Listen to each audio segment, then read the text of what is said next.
प्रियछात्राः संस्कारसुधा संस्कृतकक्षां स्वागतम्। अहं गणपति हेगडे संस्कृत अध्यापकः। अद्य अहं दशमकक्षायाः तृतीयभाषा संस्कृतस्य चतुर्थं पाठं मिथ्याभिमानः इति पाठं बोधयामि। सर्वेषां हार्दं स्वागतम्। चतुर्थः पाठः मिथ्याभिमानः। ಮಿಥ್ಯಾ ಪ್ಲಸ್ ಅಭಿಮಾನ, ಇಲ್ಲಿ ಸವರ್ಣ ದೀರ್ಘ ಸಂಧಿ ಇದೆ. ಮಿಥ್ಯಾ ಅಂದ್ರೇನು? ಅಸತ್ಯಂ ಅಂತ ಅರ್ಥ. ಅಭಿಮಾನ ಅಂದರೆ ಗರ್ವ, ಅಹಂಕಾರ ಅಂತ ಅರ್ಥ. ಇಲ್ಲಿ ನಾವು ಅಭಿಮಾನ ಅನ್ನೋದಕ್ಕೆ ಅಹಂಕಾರ ಅಂತ ಹೇಳ್ಬೋದು. ಮಿಥ್ಯಾ ಅಂದರೆ ಸುಳ್ಳು, ಸುಳ್ಳು ಅಹಂಕಾರ, ಒಂದು ತಾತ್ಕಾಲಿಕವಾಗಿ ಬರುವಂತಹ ಅಹಂಕಾರ ಅಂತ ಹೇಳ್ಬೋದು. ಟೆಂಪ್ರರಿ ಅರೋಗನ್ಸ್ ಅಂತ. ಮಿಥ್ಯಾ ಅಂದರೆ ಅಸತ್ಯಂ ಅಂತ ಪರ್ಯಾಯ ಪದ. ಅಭಿಮಾನ ಅಂದರೆ ಗರ್ವ. ಸೊ ಯಾರಿಗೆ ಅಹಂಕಾರ ಬಂತು, ಯಾರಿಂದ ಬಂತು, ಹೇಗೆ ಬಂತು, ಅದನ್ನು ಹೇಗೆ ಹೋಗಲಾಡಿಸಿದ್ರು ಅನ್ನೋದನ್ನು ಈ ಪಾಠದಲ್ಲಿ ತಿಳ್ಕೊಳ್ಳೋಣ. ಜಗತಿ ಧನುರ್ವಿದ್ಯಾಯಾಂ ಅಪ್ರತಿಮಶೂರಃ ಇತಿ ಕಾರಣಾತ್ ಅರ್ಜುನಸ್ಯ ಅತ್ಯಂತಂ ಅಹಂಕಾರ ಆಸೀತ್. ಜಗತ್ತಿ ಅಂದರೆ ಜಗತ್ತಿನಲ್ಲಿ, ವಿಶ್ವೇ. ಜಗತಿ ಅನ್ನೋದು ನಪುಂಸಕಲಿಂಗ ಸಪ್ತಮಿ ವಿಭಕ್ತಿ ಏಕವಚನ ರೂಪ. ಧನುರ್ವಿದ್ಯಾಯಾಮ್, ಧನುರ್ವಿದ್ಯೆಯಲ್ಲಿ ಅಂದರೆ ಆರ್ಚರಿಯಲ್ಲಿ. ಅಪ್ರತಿಮ ಶೂರ, ತುಂಬ ಮಹಾವೀರ. ಇತಿ ಕಾರಣಾತ್, ಎಂಬ ಕಾರಣದಿಂದ ಅರ್ಜುನಸ್ಯ ಅತ್ಯಂತಂ, ಅರ್ಜುನನಿಗೆ ತುಂಬ ಅಹಂಕಾರ ಬಂದಿತ್ತು ಅಂತ ಒಂದು ಮಹಾಭಾರತದ ಒಂದು ಘಟನೆಯನ್ನು ಇಲ್ಲಿ ಹೇಳಿದ್ದಾರೆ. ಅತಿ ಪ್ಲಸ್ ಅಂತಂ ಅತ್ಯಂತಂ ಅಹಂಕಾರ ಆಸಿ, ತುಂಬ ಅಹಂಕಾರ ಬಂದಿತ್ತು. ಜಗತ್ತಿನಲ್ಲಿಯೇ ನಾನು ದೊಡ್ಡ ಧನುರ್ಧಾರಿ, ನನ್ನನ್ನು ಮೀರಿಸುವ ವೀರರು ಯಾರೂ ಇಲ್ಲ ಅನ್ನೋ ಅಹಂಕಾರ ಒಂದ್ಸಲ ಅರ್ಜುನಿಗೆ, ಪಾರ್ಥನಿಗೆ, ಕುಂತಿಪುತ್ರನಿಗೆ ಬಂತಂತೆ. ಕಿಂತು ತಸ್ಯ ಅಹಂಕಾರ ಮಿಥ್ಯಾ ಇತಿ ಶ್ರೀಕೃಷ್ಣೇನ ಅತ್ರ ಪ್ರದರ್ಶ್ಯತೆ. ಆದರೆ ಅವನಿಗೆ ಬಂದಂತಹ ಅಹಂಕಾರ ಸುಳ್ಳು, ಅದು ನಿಜವಾಗಲೂ ಅವನು ಅರೋಗಂಟ್ ಅಲ್ಲ ಅಂತ, ಅದು ಸುಳ್ಳು ಅಂತ ಶ್ರೀಕೃಷ್ಣೇನ ಅತ್ರ ಪ್ರದರ್ಶ್ಯತೆ. ಶ್ರೀಕೃಷ್ಣನಿಂದ ಇಲ್ಲಿ ಪ್ರದರ್ಶಿಸಲ್ಪಟ್ಟಿದೆ, ತೋರಿಸಲ್ಪಟ್ಟಿದೆ. ಅದು ಶ್ರೀಕೃಷ್ಣ ಇದನ್ನು ಪ್ರೂವ್ ಮಾಡ್ತಾನೆ. ಅರ್ಜುನ ಅಹಂಕಾರ ಸುಳ್ಳು ಅಹಂಕಾರ, ಅದು ನಿಜವಾಗಲೂ ಅವನು ಅಹಂಕಾರಿ ಅಲ್ಲ ಅಂತ. ಮಾನವಸ್ಯ ಆತ್ಮವಿಶ್ವಾಸ ಭವೇತ್ ಕಿಂತು ಅಭಿಮಾನ ನ ಭವೇತಿತಿ ಏಷಾ ಘಟನಾ ನಿರೂಪಯತಿ. ಮಾನವನಿಗೆ ಆತ್ಮವಿಶ್ವಾಸ ಇರಬೇಕು, ಅಂದರೆ ಸೆಲ್ಫ್ ಕಾನ್ಫಿಡೆನ್ಸ್ ಇರಬೇಕು, ಆದರೆ ಅಭಿಮಾನ ನ ಭವೇತ್. ಅಭಿಮಾನ ಅಂದರೆ ರೆಸ್ಪೆಕ್ಟ್ ಅಂತ ಅರ್ಥ ಅಲ್ಲ, ಇಲ್ಲಿ ಅಹಂಕಾರ ಇರಬಾರ್ದು ಅಂತ. ಕಿಂತು ಅಂದರೆ ಪರಂತು, ಆದರೆ, ಬಟ್ ಅಂತ. ಭವೇತ್ ಅಂತ ಇದೆಯಲ್ವ, ವಿಧಿಲಿಂಗಲಕಾರ ಇದು. ನ ಭವೇತ್ ಇತಿ ಏಷಾ ಘಟನಾ ನಿರೂಪಯತಿ. ಅದನ್ನು ತಿಳಿಸ್ಕೊಳ್ಳೋದಕ್ಕೆ ಈ ಒಂದು ಇನ್ಸಿಡೆಂಟನ್ನು, ಘಟನೆಯನ್ನು ಇಲ್ಲಿ ಹೇಳಲಾಗಿದೆ. ನಿರೂಪಯತಿ. ಕುರುಕ್ಷೇತ್ರೇ ಕೌರವ ಪಾಂಡವಾನಾಂ ಮಧ್ಯೆ ಭೀಷಣಂ ಯುದ್ಧಂ ಪ್ರಚಲತಿ ಸ್ಮ. ಕುರುಕ್ಷೇತ್ರದಲ್ಲಿ ಕೌರವ ಮತ್ತು ಪಾಂಡವರ ಮಧ್ಯೆ ಘೋರವಾದಂತಹ ಯುದ್ಧವು ಪ್ರಚಲಿತಿ ಸ್ಮ, ನಡೀತಾ ಇತ್ತು. ನೋಡಿ, ಲಟ್ಲಕಾರದ ಮುಂದೆ ಸ್ಮ ಬಂದಾಗ ಅದು ಪಾಸ್ಟ್ ಟೆನ್ಸ್, ಭೂತಕಾಲದ ಅರ್ಥವನ್ನು ಕೊಡುತ್ತೆ. ಯುದ್ಧಂ ಅಂದರೆ ಸಮರಹ ಅಂತ ಪರ್ಯಾಯ ಪದ ಬರಿಬೇಕು. ಅಂದರೆ ಕುರುಕ್ಷೇತ್ರದಲ್ಲಿ ಕೌರವರು ಮತ್ತು ಪಾಂಡವರ ಮಧ್ಯೆ ಘೋರವಾದ ಯುದ್ಧ ಆಗುತ್ತೆ. ಶ್ರೀಕೃಷ್ಣ ಸಂಧಾನಕ್ಕೆ ಹೋದಾಗ ದುರ್ಯೋಧನ ಆ ಸಂಧಾನವನ್ನು ಮುರಿದು ಹಾಕ್ತಾನೆ, ಅಂದರೆ ಸಂಧಾನಕ್ಕೆ ಒಪ್ಕೊಳ್ಳೋದಿಲ್ಲ, ಯುದ್ಧ ಸಂಗ್ರಾಮವೇ ಬೇಕು ಅಂತ ಹೇಳ್ತಾನೆ. ಆವಾಗ ಕೌರವರು ಮತ್ತು ಪಾಂಡವರ ಮಧ್ಯೆ ಯುದ್ಧ ಆಗುತ್ತೆ. ಅದು ಧರ್ಮ ಮತ್ತು ಅಧರ್ಮಗಳ ಯುದ್ಧ ಆಗಿರುತ್ತೆ. ಕೌರವರು ಅಧರ್ಮಿಗಳು, ಪಾಂಡವರು ಧರ್ಮೀಯರು. ಆ ಧರ್ಮ ಮತ್ತು ಅಧರ್ಮಗಳ ಯುದ್ಧ ಅಂತಲೇ ಕರಿತೀವಿ. ಅದು ದ್ವಾಪರ ಯುಗದಲ್ಲಿ ಆಗಿರುವಂತಹ ಯುದ್ಧ ಅದು. ಸರ್ವತ್ರ ಹಾಹಾಕಾರ ಆಸೀತ್. ಎಲ್ಲ ಕಡೆ ಹಾಹಾಕಾರ ನಡೀತಾ ಇತ್ತು. ಹಾಹಾಕಾರ ಅಂದರೆ ಜನರೆಲ್ಲ ತುಂಬ ತೊಂದರೆಗಳಿದ್ದರು, ಕೈಕಾಲು ಕಳ್ಕೊಂಡಿದ್ರು, ಕೆಲವರು ಮೃತರಾಗಿದ್ದರು, ಕೆಲವರು ಗಂಡನನ್ನು ಕಳ್ಕೊಂಡಿದ್ರು, ಕೆಲವರು ಮಕ್ಕಳನ್ನು ಕಳ್ಕೊಂಡಿದ್ರು. ಈ ರೀತಿ ಎಲ್ಲ ಕಡೆ ಹಾಹಾಕಾರ. ಯುದ್ಧ ಅಂದರೆ ಸುಮ್ಮನೆ ಆಗುತ್ತಾ? ಎಲ್ಲ ತುಂಬ ಅನಾಹುತಗಳು ಆಗುತ್ತೆ. ಆಸೀತ್ ಲಂಗ್ ಪ್ರಥಮ ಏಕವಚನ. ಏಕಸ್ಮಿನ್ ದಿನೇ ಅರ್ಜುನಃ ಕರ್ಣಃ ಚ ಯುದ್ಧಾರ್ಥಂ ಯುದ್ಧಭೂಮೌ ಉಪಸ್ಥಿತೌ. ಏಕಸ್ಮಿನ್ ದಿನೇ ಅಂದರೆ ಒಂದು ದಿವಸ, ಒನ್ ಡೇ. ಅರ್ಜುನಃ ಕರ್ಣಃ ಚ, ಅರ್ಜುನ ಮತ್ತು ಕರ್ಣರು. ಅರ್ಜುನ ಅಂದರೆ ಕುಂತಿಪುತ್ರ, ಕರ್ಣನು ಕುಂತಿಪುತ್ರನೇ, ಆದರೆ ಅದು ಮದುವೆಗಿಂತ ಮುಂಚೆ ಹುಟ್ಟಿದ್ರಿಂದ ಅವನನ್ನು ತ್ಯಜಿಸ್ತಾಳೆ. ಯುದ್ಧಾರ್ಥಂ ಯುದ್ಧಭೂಮೌ ಉಪಸ್ಥಿತೌ, ಯುದ್ಧಕ್ಕಾಗಿ ಯುದ್ಧಭೂಮೌ ಅಂದರೆ ಬ್ಯಾಟ್ಲ್ ಫೀಲ್ಡ್, ಯುದ್ಧಭೂಮಿ ಅಂದರೆ. ಉಪಸ್ಥಿತವು ಅಂದರೆ ಇಬ್ಬರು ಇದ್ದರು, ಅಂದರೆ ಇಬ್ಬರು ಮುಖಾಮುಖಿ ಆಗ್ತಾರೆ, ಅರ್ಜುನ ಮತ್ತು ಕರ್ಣ. ಇಬ್ಬರು ಶೂರರೇ. ಕರ್ಣಾರ್ಜುನಯೋಹೋ ಭೀಷಣಂ ಯುದ್ಧಂ ಪ್ರವೃತ್ತಂ. ಕರ್ಣ ಮತ್ತು ಅರ್ಜುನರ ಮಧ್ಯೆ ಘೋರವಾದ ಯುದ್ಧ ನಡೆಯಿತು, ಯಾರೂ ಸೋಲ್ತಾ ಇರಲಿಲ್ಲ. ಕರ್ಣ ಪ್ಲಸ್ ಅರ್ಜುನ, ಕರ್ಣಾರ್ಜುನ. ಇಲ್ಲಿ ಸವರ್ಣ ದೀರ್ಘ ಸಂಧಿ ಇದೆ. ಉಭಯೋಹೋ ವೀರತಾಂ ದೃಷ್ಟ್ವಾ ಸರ್ವೇ ಆಶ್ಚರ್ಯಚಕಿತಾಃ ಅಭವತ್. ಇಬ್ಬರ ವೀರತ್ವವನ್ನು ಅಂದರೆ ಆ ಶೌರ್ಯವನ್ನು, ಕಾಳಗವನ್ನು ನೋಡಿ ದೃಷ್ಟ್ವಾ ತ್ವಾಪ್ರತ್ಯಯ ಇದೆ. ಸರ್ವೇ ಎಲ್ಲರೂ ಆಶ್ಚರ್ಯಚಕಿತಾಃ ಅಭವನ್, ತುಂಬ ಆಶ್ಚರ್ಯ ಆಯಿತು ಅವರಿಗೆಲ್ಲ, ವಂಡರ್ಸ್ಟ್ರಕ್.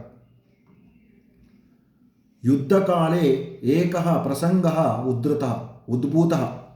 ಯುದ್ಧ ಕಾಲದಲ್ಲಿ ಒಂದು ಪ್ರಸಂಗ ಉಂಟಾಯಿತು, ಒಂದು ಘಟನೆ ನಡೀತು. ಏನದು? ಅರ್ಜುನಸ್ಯ ಬಾಣಪ್ರಹಾರೇಣ ಕರ್ಣಸ್ಯ ರಥಃ ಏಕಂ ಯೋಜನಂ ಪ್ರತಿಸರತಿ ಸ್ಮ. ಅರ್ಜುನನ ಬಾಣಪ್ರಹಾರದಿಂದ, ಆ ಬಾಣದ ಹೊಡೆತದಿಂದ ಕರ್ಣನ ರಥವು 1 ಯೋಜನ ಹಿಂದೆ ಸರಿಯಿತು. ಪ್ರತಿಸರತಿ ಸ್ಮ. 1 ಯೋಜನ ಅಂದರೆ ಸಾಮಾನ್ಯ 12 ಕಿಲೋಮೀಟರ್, 8ರಿಂದ 12 ಅಂತ ಇದೆ, ಅಷ್ಟು ಕಿಲೋಮೀಟರ್ ದೂರ ಸರಿತಂತೆ, ಹಿಂದೆ ಸರಿತಂತೆ. ಕಿಂತು ಕರ್ಣಸ್ಯ ಬಾಣಪ್ರಹಾರೇಣ ಅರ್ಜುನಸ್ಯ ರಥಃ ಕಿಂಚಿನ್ಮಾತ್ರಂ ಪ್ರತಿಸರತಿ ಸ್ಮ. ಆದರೆ ಕರ್ಣ ಕೂಡಲೇ ಬಾಣ ಪ್ರಯೋಗವನ್ನು ಮಾಡ್ತಾನೆ ಅರ್ಜುನ ರಥದ ಮೇಲೆ. ಆ ಬಾಣಪ್ರಯೋಗದಿಂದ ಅರ್ಜುನನ ರಥ ಸ್ವಲ್ಪ ಮಾತ್ರ, ಕಿಂಚಿನ್ ಮಾತ್ರಂ, ಕಿಂಚಿತ್ ಪ್ಲಸ್ ಮಾತ್ರಂ ಅನುನಾಸಿಕ ಸಂಧಿ, ಪ್ರತಿಸರತಿ ಸ್ಮ, ಹಿಂದೆ ಸರಿತಾ ಇತ್ತು. ಯುದ್ಧ ಸಮಯೇ ಅರ್ಜುನಸ್ಯ ಸಾರಥಿ ಕೃಷ್ಣ ಆಸೀತ್. ಯುದ್ಧ ನಡೆಯುವಾಗ ಅರ್ಜುನನ ಸಾರಥಿ, ಚಾರಿಯಟ್ ಯಾರು ಅಂದರೆ ಶ್ರೀಕೃಷ್ಣ ಪರಮಾತ್ಮ. ಕೃಷ್ಣ ಏತತ್ಸರ್ವಂ ದೃಷ್ಟ್ವಾ ವಾರಂ ವಾರಂ ಸಾಧು ಕರ್ಣ ಸಾಧು ಇತಿ ಕರ್ಣಂ ಸಾಧುವಾದೈಃ ಅಭಿನಂದತಿ ಸ್ಮ. ಕೃಷ್ಣನು ಇದನ್ನೆಲ್ಲ ನೋಡಿ, ಅಂದರೆ ಅರ್ಜುನನ ರಥ ಹಿಂದೆ ಸರಿಯುವುದನ್ನು ನೋಡಿ ರಥದ ಮೇಲೆ ಇದ್ದವನು ವಾರಂ ವಾರಂ ಅಂದರೆ ಪದೇ ಪದೇ ಸಾಧು ಕರ್ಣ ಸಾಧು, good Karna good, you done good job ಅಂತ ಹೇಳಿದಂತೆ, ಹೊಗಳದಂತೆ ಅವನನ್ನು. ಇತಿ ಕರ್ಣಂ ಸಾಧುವಾದೈಃ ಅಂದರೆ ಹೊಗಳಿಕೆಯಿಂದ ಅಭಿನಂದತಿ ಸ್ಮ, ಅವನನ್ನು ಅಭಿನಂದಿಸಿದ, ಅವನಿಗೆ ಕಂಗ್ರಾಸ್ ಅಂತ ಹೇಳ್ದ, ಕರ್ಣನನ್ನು ಹೊಗಳದ ಅರ್ಜುನನ ಮುಂದೆ. ಏತತ್ ಸರ್ವಂ ದೃಷ್ಟ್ವಾ ಕೋಪಾವಿಷ್ಟ ಅರ್ಜುನ ಕೃಷ್ಣಂ ಅಪೃಚ್ಛತ್. ಇವನ್ನೆಲ್ಲ ನೋಡಿ ತುಂಬ ಕೋಪ ಬಂತಂತೆ ಅರ್ಜುನಿಗೆ. ಅದು ನಾನು ಕರ್ಣನ ರಥವನ್ನು ಅಷ್ಟು ದೂರ ಹಿಂದೆ ತರಿಸಿದ್ರೂ ಏನೂ ಹೇಳಿಲ್ಲ, ಹೊಗಳಲಿಲ್ಲ ನನ್ನನ್ನು. ಆದರೆ ಕರ್ಣ ಸ್ವಲ್ಪ ರಥವನ್ನು ಹಿಂದೆ ಸರಿಸಿದ್ದಕ್ಕೆ ಇಷ್ಟೊಂದು ಹೊಗಳಿಕೆ ಮಾಡಿದಲ್ಲ ಅಂತ ಅವನು ತುಂಬ ಕೋಪಾವಿಷ್ಟನಾಗ್ತಾನೆ ಅರ್ಜುನ. ಕೃಷ್ಣಂ ಅಪೃಚ್ಛತ್, ಕೃಷ್ಣನನ್ನು ಕೇಳ್ತಾನೆ. ಆಸ್ಕಡ್, ಅಪೃಚ್ಛತ್ ಅಂದರೆ ಆಸ್ಕಡ್ ಅಂತ, ಲಂಗ್ ಪ್ರಥಮ ಏಕವಚನ. ಹೇ ಮಧುಸೂದನ, ಮಮ ಬಾಣಪ್ರಹಾರೇಣ ಕರ್ಣಸ್ಯ ರಥಃ ಯೋಜನ ಪರಿಮಿತಂ ದೂರಂ ಗಚ್ಚತಿ ತಥಾಪಿ ಮಹ್ಯಂ ಸಾಧುವಾದಂ ನ ದದಾತಿ ಭವಾನ್. ಹೇ ಮಧುಸೂದನ ಅಂದರೂ ಕೃಷ್ಣ ಅಂತಲೇ ಅರ್ಥ. ಮಮ ಬಾಣಪ್ರಹಾರೇಣ, ನನ್ನ ಬಾಣಪ್ರಯೋಗದಿಂದ, ಬಾಣಗಳ ಹೊಡೆತದಿಂದ ಕರ್ಣನ ರಥವು ಯೋಜನ ಪರಿಮಿತಂ ದೂರಂ ಗಚ್ಚತಿ, 1 ಯೋಜನ ಹಿಂದೆ ಸರಿತೋದು, ಅಷ್ಟು ದೂರ ಹೋಯಿತು. ತಥಾಪಿ ಆದರೂ ಸಹ, ತಥಾ ಪ್ಲಸ್ ಅಪಿ ಸವರ್ಣ ದೀರ್ಘ ಸಂಧಿ. ಮಹ್ಯಂ ನನಗೆ, ಮಹ್ಯಂ ಅಂದರೆ ಅಸ್ಮದ್ ಶಬ್ದ, ಇದು ಚತುರ್ಥಿ ಏಕವಚನ. ಸಾಧುವಾದಂ ನ ದದಾತಿ ಭವಾನ್, ಆದರೂ ನನಗೆ ಮಾತ್ರ ನೀನು ಅಂದರೆ ಅಪ್ರಿಸಿಯೇಷನ್ ಅಥವಾ ಹೊಗಳಿಕೆ, ಪ್ರೇಸ್ ಮಾಡಿಲ್ಲ ನನಗೆ. ನ ದದಾತಿ ಭವಾನ್, ಒಳ್ಳೆ ಮಾತುಗಳಿಂದ ನನ್ನ ಮಾತುಗಳನ್ನು ಆಡಲಿಲ್ಲ ನನಗೆ. ಅವನಿಗೆ ಮಾತ್ರ ನೀವು ಸ್ವಲ್ಪ ಹಿಂದೆ ಸರಿಸಿದ್ದಕ್ಕೆ ಅವನನ್ನು ಹೊಗಳ್ತಾ ಇದೆಯಾ ಅಂತ ಶ್ರೀಕೃಷ್ಣನನ್ನು ಕೋಪಾವಿಷ್ಟದಿಂದ ಅರ್ಜುನ ಕೇಳ್ತಾನೆ. ಕರ್ಣಸ್ಯ ಬಾಣಪ್ರಹಾರೇಣ ಮಮ ರಥಃ ಕಿಂಚಿನ್ ಮಾತ್ರಂ ಪೃಷ್ಠತಃ ಗಚ್ಚತಿ. ಕರ್ಣನ ಬಾಣಗಳ ಹೊಡೆತದಿಂದ ನನ್ನ ರಥ ಸ್ವಲ್ಪ ಮಾತ್ರ ಹಿಂದೆ ಸರಿಯಿತು, ಹಿಂದಕ್ಕೆ ಹೋಯಿತು. ಪೃಷ್ಠತಃ ಅಂದರೆ ಹಿಂದೆ, ಪುರತಃ ಅಂದರೆ ಮುಂದೆ, ಅಪೋಸಿಟ್. ತಥಾಪಿ ಆದರೂ ಕೂಡ, ಈ ಒಂದು ಭವಾನ್ ಕರ್ಣಾಯ ಸಾಧುವಾದಂ ಯಚ್ಚತಿ, ಕರ್ಣನಿಗೆ ಮಾತ್ರ ನೀವು ಹೊಗಳ್ತೀರಾ, ಒಳ್ಳೆ ಎನ್ಕರೇಜಿಂಗ್ ವರ್ಡ್ಸನ್ನು ಹೇಳಿದ್ದೀರಾ. ಏವಂ ಕಿಮರ್ಥಂ, ಯಾಕೆ ಹೀಗೆ, ನನ್ನನ್ನು ಯಾಕೆ ಹೊಗಳಿಲ್ಲ ಅಂತ ಅವನು ಬೇಸರವನ್ನು ವ್ಯಕ್ತಪಡಿಸ್ತಾನೆ ಅರ್ಜುನ. ಏತತ್ ಶ್ರುತ್ವ ಹಸನ್ ಕೃಷ್ಣ ಅಕಥಯತ್, ಇದನ್ನು ಕೇಳಿಸ್ಕೊಂಡು ಹಸನ್, ಶ್ರುತ್ವ ಅಂದರೆ ತ್ವಾಪ್ರತ್ಯಯ, ನಗುತ್ತಾ ಹಸನ್ ಅಂತ ಬಂತು ನೋಡಿ, ಇದು ಶತ್ರು ಪ್ರತ್ಯಯ ಕೃದಂತ. ಕೃಷ್ಣ ಅಕಥಯತ್, ಕೃಷ್ಣನು ಹೇಳಿದನು. ಅಕಥಯತ್ ಲಂಗ್ ಪ್ರಥಮ ಏಕವಚನ. ಹೇ ಕೌಂತೆಯ, ಕೌಂತೆಯ ಅಂದರೆ ಅರ್ಜುನಿಗೆ ಪರ್ಯಾಯ ಪದ, ಪಾರ್ಥ ಅಂತಲೂ ಹೇಳ್ತೀವಿ, ಕೌಂತೆಯ ಅಂತ ಹೇಳ್ತೀವಿ. ಧ್ಯಾನಪೂರ್ವಕಂ, ಧ್ಯಾನಪೂರ್ವಕವಾಗಿ ಶೃಣು, ಕೇಳು, ಲಿಸನ್ ಕೇರ್ಫುಲಿ, ಅಟೆನ್ಷನ್ ಪ್ಲೀಸ್ ಅಂತ ಹೇಳ್ತಾನೆ. ಶೃಣು ಲೋಟ್ ಪ್ರಥಮ ಏಕವಚನ.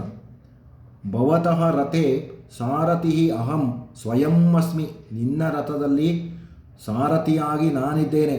ಒಂದು ಕೃಷ್ಣನೇ ಸಾರಥಿ ಅರ್ಜುನ್ ರಥಕ್ಕೆ, ನಾನು ಕೂತಿದ್ದೀನಿ ಸಾರಥಿಯಾಗಿ, ಚಾರಿಯಟಿಯರಾಗಿ.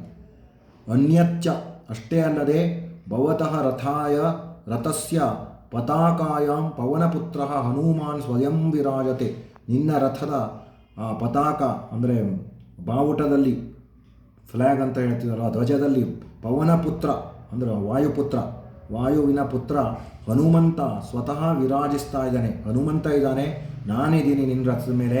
ಇಷ್ಟೆಲ್ಲ ವೇಟ್ ಇದ್ದರೂ ಅವನು ಹಿಂದೆ ಸರಿಸಿನಲ್ವಾ. ಮಮ ಹನುಮತಃ ಚ ಭಾರೇಣ ಭವತಃ ರಥಃ ಭಾರಯುಕ್ತಃ ಬಲವಾಂಚ ಅಸ್ತಿ, ನನ್ನ ಮತ್ತು ಹನುಮಂತನ ಭಾರದಿಂದ ನಿನ್ನ ರಥವು ತುಂಬ ಭಾರಯುಕ್ತವಾಗಿದೆ ಮತ್ತು ಬಲವಾಗಿದೆ, ಬಲಿಷ್ಠವಾಗಿದೆ. ಅಂತಹ ರಥವನ್ನು ಹಿಂದೆ ಸರಿಸಿದ್ದಾನೆ ಅಂದರೆ ನಾನು ಹೊಗಳದೇ ಇರೋಕ್ಕಾಗುತ್ತಾ ಅಂತಾನೆ ಅವನು. ತಥಾಪಿ ಕರ್ಣಸ್ಯ ಬಾಣಪ್ರಹಾರೇಣ ಭವತಃ ರಥಃ ಪೃಷ್ಠತಃ ಗಚ್ಚತಿ, ಇಷ್ಟು ಭಾರವಾಗಿದ್ದರೂ ಬಲಿಷ್ಠವಾಗಿದ್ದರೂ ಕೂಡ ಕರ್ಣನ ಬಾಣಪ್ರಹಾರದಿಂದ ನಿಮ್ಮ ರಥವು ಹಿಂದಕ್ಕೆ ಸರಿಯಿತು. ಚಿಂತಯತು, ಚಿಂತಯತು ಅಂದರೆ ಯೋಚನೆ ಮಾಡು, ಯು ಥಿಂಕ್. ಚಿಂತಯತು ಲೋಟ್ ಪ್ರಥಮ ಏಕವಚನ. ಯದಿ ಅಹಂ ಹನುಮಾಂಚ ಭವತಃ ರಥಾನ್ ಅದ್ಯ ಅವತರಾವಹ ತರ್ಹಿ ಭವತಃ ಕಾ ಗತಿ ಭವೇತ್. ಒಂದು ವೇಳೆ, ಯದಿ ಅಂದರೆ ಇಫ್ ಅಂತ, ಅಹಂ ನಾನು ಮತ್ತು ಹನುಮಂತ, ಭವತಃ ರಥಾತ್ ನಿಮ್ಮ ರಥದಿಂದ ಅಧಃ ಅವತರಾವಹ ಕೆಳಗೆ ಇಳಿದರೆ, ತರ್ಹಿ ದೆನ್ ಭವತಃ ಕಾ ಗತಿ ಭವೇತ್ ಯಾವ ಗತಿ ಬರ್ತಾ ಇತ್ತು ನಿಮಗೆ, ನಾವಿಬ್ಬರೂ ಇರಲಿಲ್ಲ ಅಂದರೆ ನೀನು ಊಹೆ ಮಾಡು ಎಷ್ಟು ಹಿಂದೆ ಸರಿತಾ ಇತ್ತು ಆ ಕರ್ಣನ ಬಾಣದಿಂದ ನಿನ್ನ ರಥ ಅಂತ ಪ್ರಶ್ನೆ ಮಾಡ್ತಾನೆ. ಇತಿ ಕೃಷ್ಣಸ್ಯ ವಚನಂ ಶ್ರುತ್ವ, ಈ ರೀತಿ ಕೃಷ್ಣನ ಮಾತನ್ನು ಕೇಳಿ ಅರ್ಜುನ ಅಂತೆ ಯಥಾರ್ಥಂ ಜ್ಞಾತವಾನ್, ಕೊನೆಯಲ್ಲಿ ಅವನಿಗೆ ನಿಜ ಸ್ಥಿತಿ ಫ್ಯಾಕ್ಟ್ ಅರ್ಥ ಆಗುತ್ತೆ. ಜ್ಞಾತವಾನ್ ಅಂದರೆ ತವತು ಪ್ರತ್ಯಯ, ಇದು ಕೃದಂತ, ತಿಳ್ಕೊಂಡ ಅವನು ಯಥಾರ್ಥವನ್ನು. ಸಹ ಅಹಂಕಾರಂ ತ್ಯಕ್ತ್ವ ಕೃಷ್ಣಸ್ಯ ಪಾದಯೋಹೋ ಪತಿತ್ವ ಕ್ಷಮಾಂ ಯಾಚಿತವಾನ್. ಅರ್ಜುನನು, ಸಹ ಅಂದರೆ ಅವನು ಅರ್ಜುನನು ಅಂತ, ಅಹಂಕಾರವನ್ನು ಬಿಟ್ಟು ಕೃಷ್ಣನ ಪಾದಕಮಲಗಳಿಗೆ ನಮಸ್ಕರಿಸಿ ಪಾದಗಳಿಗೆ ಬಿದ್ದು ಕಾಲಿಗೆ ಬಿದ್ದು ನಮಸ್ಕಾರ ಮಾಡ್ತಾನೆ.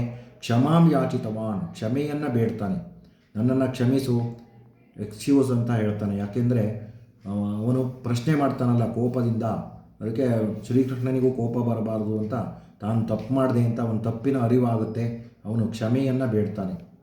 ಅನೇನ ಪ್ರಕಾರೇಣ ಕೃಷ್ಣೇನ ಅರ್ಜುನಸ್ಯ ನಿತ್ಯಾಭಿಮಾನ ಖಂಡಿತಃ, ಈ ಪ್ರಕಾರವಾಗಿ ಕೃಷ್ಣನಿಂದ ಅರ್ಜುನನ ಅಹಂಕಾರ, ಮಿಥ್ಯಾಭಿಮಾನ ಅಂದರೆ ಸುಳ್ಳು ಅಹಂಕಾರ, ಅದು ಖಂಡಿಸಲ್ಪಟ್ಟಿತು, ಅದನ್ನು ಖಂಡನೆ ಮಾಡಲ್ಪಟ್ಟಿತು.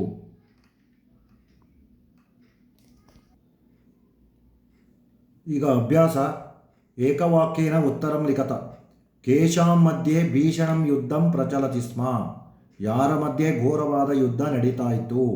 ಕೌರವ ಪಾಂಡವಾನ ಮಧ್ಯೆ ಭೀಷಣಂ ಯುದ್ಧಂ ಪ್ರಚಲತಿ ಸ್ಮ ಅಂತ ಬರೀಬೇಕು.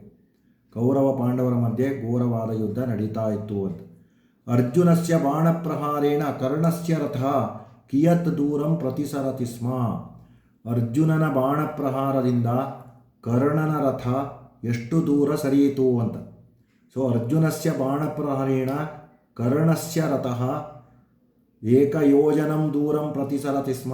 ನೋಡಿ ಇಲ್ಲಿ ತಪ್ಪು ಕೊಟ್ಟಿದ್ದಾರೆ, ಕಿಂಚಿನ್ ಮಾತ್ರಂ ಅಂತ ಇದೆ, ಅದನ್ನು ಬರಿಬೇಡಿ. ಏಕಯೋಜನಂ ದೂರಂ ಪ್ರತಿಸರತಿ ಸ್ಮ ಅಂತ ಬರಿಬೇಕು. ಕೃಷ್ಣ ಕರ್ಣಂ ಕೈಹಿ ಅಭಿನಂದತಿ ಸ್ಮ, ಕೃಷ್ಣ ಕರ್ಣನನ್ನು ಯಾವುದರಿಂದ ಅಭಿನಂದನೆ ಸಲ್ಲಿಸಿದ? ಕೃಷ್ಣ ಕರ್ಣಂ ಸಾಧುವಾದೈ ಅಭಿನಂದತಿ ಸ್ಮ. ಒಳ್ಳೆಯ ಮಾತುಗಳಿಂದ ಅಂದರೆ ಅಪ್ರಿಸಿಯೇಷನ್ ವರ್ಡ್ಸನ್ನು ಹೇಳ್ತಾನೆ, ಅಭಿನಂದಸಿ ಸ್ಮ. ಕರ್ಣ ಅರ್ಜುನಯೋ ಕೀದೃಶಂ ಯುದ್ಧಂ ಪ್ರವರ್ತಂ. ಕರ್ಣ ಅರ್ಜುನರ ಮಧ್ಯೆ ಯಾವ ರೀತಿ ಯುದ್ಧ ನಡೀತು ಅಂತ. ಕರ್ಣ ಅರ್ಜುನಯೋ ಭೀಷಣಂ ಯುದ್ಧಂ ಪ್ರವರ್ತಂ. ಘೋರವಾದ ಯುದ್ಧ ನಡೀತು, ಭಯಾನಕವಾದ ಯುದ್ಧ. ಅರ್ಜುನ ಅಂತೆ ಕಿಂ ಜ್ಞಾತವಾನ್. ಅರ್ಜುನನು ಕೊನೆಯಲ್ಲಿ ಏನನ್ನು ತಿಳ್ಕೊಂಡ? ಅರ್ಜುನ ಅಂತೆ ಯಥಾರ್ಥಂ ಜ್ಞಾತವಾನ್. ನಿಜ ಸಂಗತಿಯನ್ನು ತಿಳಿದುಕೊಂಡ, ಫ್ಯಾಕ್ಟನ್ನು ತಿಳಿದುಕೊಂಡ. ರಿಕ್ತಸ್ಥಾನಂ ಪೂರಯತ ಉಭಯೋ ವೀರತಾಂ ದೃಷ್ಟ ಸರ್ವೇ ಆಶ್ಚರ್ಯಚಕಿತಾ. ವೀರತಾಂ ಫಿಲಪ್ ಮಾಡಬೇಕು, ಈ ಬೋಲ್ಡ್ ಲೆಟರ್ಸ್ ಇದೆಯಲ್ವಾ ಅದು. ಹೇ ಕೌಂತೆಯ ಧ್ಯಾನಪೂರ್ವಕಂ ಶೃಣು. ಕೃಷ್ಣೇನ ಅರ್ಜುನಸ್ಯ ಮಿಥ್ಯಾಭಿಮಾನಃ ಖಂಡಿತಃ. ಅರ್ಜುನಸ್ಯ ರಥಃ ಕಿಂಚಿನ್ಮಾತ್ರಂ ಪ್ರತಿಸರತಿ ಸ್ಮ. ಅರ್ಜುನಸ್ಯ ಸಾರಥಿಃ ಶ್ರೀಕೃಷ್ಣಃ ಆಸೀತ್. ಪರ್ಯಾಯ ಪದಂ ಮಧುಸೂದನಃ ಅಂದರೆ ಶ್ರೀಕೃಷ್ಣಃ, ವಾಸುದೇವಃ ಅಂತಲೂ ಬರಿಬೋದು, ಚಕ್ರಪಾಣಿ ಅಂತಲೂ ಬರಿಬೋದು, ಮುರಾರಿಹಿ ಅಂತ ಬರಿಬೋದು. ಆಮೇಲೆ ಕೌಂತೆಯ ಅಂದರೆ ಅರ್ಜುನ, ಪಾರ್ಥ, ಧನಂಜಯ ಅಂತ ಬರಿಬೇಕು. ಸಾಧುವಾದ ಅಂದರೆ ಪ್ರಶಂಸಾ ಸ್ತುತಿ ಅಂತ. ಹನುಮಾನ್ ಅಂದರೆ ಮಾರುತಿ, ಪವನಪುತ್ರ, ಆಂಜನೇಯ. ನೆಕ್ಸ್ಟ್ ಯಥಾ ನಿರ್ದೇಶಂ ಉತ್ತರತ ಭವತಃ ಕಾ ಗತಿ ಭವೇತ್. ಕಹ ಪಾಠ ಮಿಥ್ಯಾಭಿಮಾನ ಇತಿ ಪಾಠ. ಅಂದರೆ ನಿನಗೆ ಎಂಥ ಸ್ಥಿತಿ ಬರ್ತಾ ಇತ್ತು ಅಂತ ಇದರ ಅರ್ಥ. ಕಹ ವದತ್ ಶ್ರೀಕೃಷ್ಣ ವದತ್, ಶ್ರೀಕೃಷ್ಣ ಹೇಳೋದು. ಕಮ್ಮ ವದತ್ ಅರ್ಜುನಿಗೆ ಹೇಳೋದು, ಅರ್ಜುನಂ ಅವದತ್. ಭವಾನ್ ಕರ್ಣಾಯ ಸಾಧುವಾದಂ ಯಚ್ಚತಿ. ನೀವು ಕರ್ಣನಿಗೆ ತುಂಬ ಪ್ರಶಂಸನೀಯ ಮಾತುಗಳನ್ನು ಹೇಳಿಕೊಡ್ತಾ ಇದ್ದೀರಾ. ಕಹ ಪಾಠ ಮಿಥ್ಯಾಭಿಮಾನ ಇತಿ ಪಾಠ. ಕಹ ವದತ್ ಅರ್ಜುನ ವದತ್. ಕಮ್ಮ ವದತ್ ಅಂದರೆ ಶ್ರೀಕೃಷ್ಣಂ ಅವದತ್. ದ್ವಿತ್ರೈ ವಾಕ್ಯೈ ಉತ್ತರಂ. ಅರ್ಜುನ ಕೃಷ್ಣಂ ಕಿಂ ಅಪೃಚ್ಛತ್. ಅರ್ಜುನನು ಕೃಷ್ಣನಿಗೆ ಏನು ಕೇಳಿದ ಅಂತ. ಅರ್ಜುನ ಕೃಷ್ಣಂ ಹೇ ಮಧುಸೂದನ, ಮಮ ಬಾಣಪ್ರಹಾರೇಣ ಕರ್ಣಸ್ಯ ರಥಃ ಯೋಜನ ಪರಿಮಿತಂ ದೂರಂ ಗಚ್ಚತಿ, ತಥಾಪಿ ಮಹ್ಯಂ ಸಾಧುವಾದಂ ನ ದದಾತಿ ಭವಾನ್. ಕರ್ಣಸ್ಯ ಬಾಣಪ್ರಹಾರೇಣ ಮಮ ರಥಃ ಕಿಂಚಿನ್ಮಾತ್ರಂ ಪೃಷ್ಠತಃ ಗಚ್ಚತಿ, ತಥಾಪಿ ಭವಾನ್ ಕರ್ಣಾಯ ಸಾಧುವಾದಂ ಯಚ್ಚತಿ. ಏವಂ ಕಿಮರ್ಥಂ ಇತಿ ಅಪೃಚ್ಛತ್. ಸೆಕೆಂಡ್ ಒನ್, ಕರ್ಣಾರ್ಜುನಯೋ ಯುದ್ಧಂ ಕಥಂ ಆಸೀತ್. ಕರ್ಣಾರ್ಜುನರ ಯುದ್ಧ ಹೇಗಿತ್ತು? ಕರ್ಣಾರ್ಜುನಯೋ ಯುದ್ಧಂ ಭೀಷಣಂ ಆಸೀತ್. ಉಭಯೋ ವೀರತಾಂ ದೃಷ್ಟ್ವಾ ಸರ್ವೇ ಆಶ್ಚರ್ಯಚಕಿತಾಃ ಜಾತಾಃ. ಸಿಕ್ಸ್ತ್ ಮೇನು ಕರ್ನಾಟಕ ಭಾಷೆಯ ಅಥವಾ ಆಂಗ್ಲ ಭಾಷೆಯ ಉತ್ತರಂ ಲಿಖತ. ಕೃಷ್ಣೇನ ಅರ್ಜುನಸ್ಯ ಮಿಥ್ಯಾಭಿಮಾನಃ ಕಥಂ ಖಂಡಿತಃ. ಕೃಷ್ಣನಿಂದ ಅರ್ಜುನನ ಮಿಥ್ಯಾಭಿಮಾನ ಹೇಗೆ ಖಂಡಿಸಲ್ಪಟ್ಟಿತು? ಕೃಷ್ಣ ಅರ್ಜುನಂ ಕಥಂ ಸಮಾಧತ್ತೆ ಇತಿ ವಿವೃಣುತ. ಕೃಷ್ಣನು ಅರ್ಜುನನನ್ನು ಹೇಗೆ ಸಮಾಧಾನಪಡಿಸಿದ ಅನ್ನೋದನ್ನು ವಿವರಿಸಬೇಕು. ಎರಡೂ ಸೇರಿ ಒಂದೇ ಉತ್ತರವನ್ನು ಬರೀಬೋದು. ಇದಕ್ಕೆ ಇದು ಕನ್ನಡ ಅಥವಾ ಇಂಗ್ಲೀಷಲ್ಲಿರೋದ್ರಿಂದ ಇಲ್ಲಿ ಅದರ ಉತ್ತರವನ್ನು ಕೊಟ್ಟಿಲ್ಲ. ಪಾಠ ಅರ್ಥ ಆದರೆ ನೀವೇ ಓನಾಗಿ ಕೂಡ ಬರೀಬೋದು. ಇಲ್ಲಿಗೆ ಇವತ್ತಿನ ಪಾಠವನ್ನು ಮುಕ್ತಾಯ ಮಾಡೋಣ. ಎಲ್ಲರೂ ಈ ವಿಡಿಯೋವನ್ನು ನೋಡಿ ಅದರ ಲಾಭಗಳನ್ನು ಪಡೆಯಿರಿ, ಹೆಚ್ಚು ಅಂಕಗಳನ್ನು ಪಡೆಯಿರಿ. ಯಾರ್ಯಾರು ಸಬ್ಸ್ಕ್ರೈಬ್ ಆಗಿಲ್ಲ ಸಬ್ಸ್ಕ್ರೈಬ್ ಆಗಿ. ಮತ್ತು ಪ್ರಥಮ ಭಾಷಾ ಪಾಠಗಳನ್ನು ಆಗಲಿ ನಾನು ಅಪ್ಲೋಡ್ ಮಾಡಿದ್ದೀನಿ. ಕರೋನಾ ಕಾಲದಿಂದ ನಾನು ಅಪ್ಲೋಡ್ ಮಾಡ್ತಾ ಇದ್ದೀನಿ. ಮತ್ತು ಗೀತಾ ಪಾಠಗಳನ್ನು ಹಾಕ್ತಾ ಇದ್ದೀನಿ. ಅದನ್ನು ಸಹ ನೋಡಿ ನೀವು ಭಗವದ್ಗೀತೆಯನ್ನು ಕಲಿಬೋದು. ಆಮೇಲೆ ಸ್ಪೀಕ್ ಸಂಸ್ಕೃತ ಅಂತ ಹಾಕಿದ್ದೀನಿ, ಅದನ್ನು ಸಹ ನೀವು ತಿಳ್ಕೊಳ್ಬೋದು. ನಮ್ಮ ಯಾರ್ಯಾರು ಸಬ್ಸ್ಕ್ರೈಬ್ ಆಗಿಲ್ಲ ಸಬ್ಸ್ಕ್ರೈಬ್ ಆಗಿ, ಲೈಕ್ ಮಾಡಿ, ಶೇರ್ ಮಾಡಿ. ಎಲ್ಲರೂ ಉತ್ತಮ ಅಂಕಗಳನ್ನು ಪಡೆದು ಒಳ್ಳೆಯ ಸಂಸ್ಕಾರವಂತರಾಗಿ ಅಂತ ಹೇಳ್ತಾ ಇವತ್ತಿನ ಪಾಠವನ್ನು ಮುಕ್ತಾಯಗೊಳಿಸ್ತೀನಿ. ಸರ್ವೇ ಜನಾಃ ಸುಖಿನೋ ಭವಂತು, ಸಮಸ್ತ ಸನ್ಮಂಗಳಾನಿ ಭವಂತು. ಧನ್ಯವಾದ.